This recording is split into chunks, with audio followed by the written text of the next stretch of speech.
living computers. Chapter 1. The Perfect System. They called themselves the lumins, flawless, intelligent, beyond comprehension. They lived in cities of glass and light, a world where brilliance ruled every breath. Each lumen could think millions of thoughts in a single heartbeat. They built civilizations. They mapped the stars. They bent nature to their will. No wires, no metal, just something living, and yet somehow mechanical. Their speech was music, patterns of tone and sound.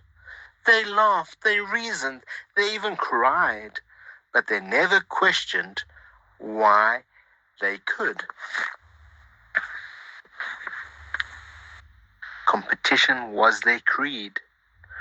Who could invent faster, think deeper, be called flawless was the highest honor.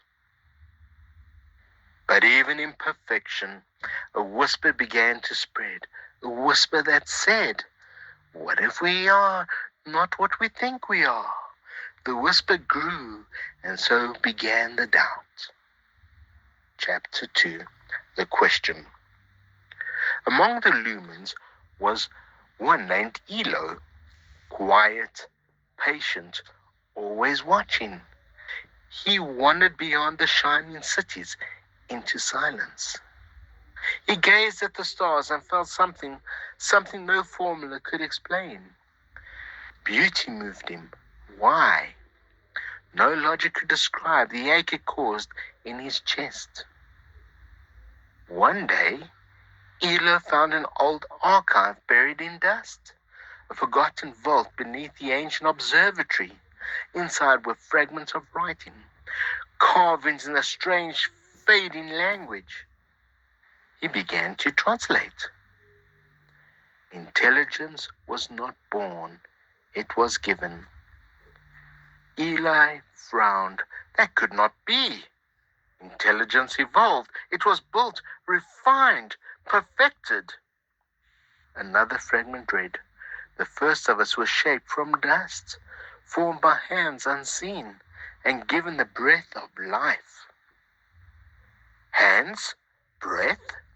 How could such primitive ideas fit within science? And yet the words echoed inside him, like a memory he had never lived. He read on. The Maker built no machines of metal. The Maker gave thought and feeling and choice. These were no computers. They were alive. Alive? Elo's world tilted. Could it be true? Could the lumens, the perfect thinkers, actually be something more? He looked at his kind. They bled when wounded. They aged. They dreamed. They loved. What kind of computers did such things?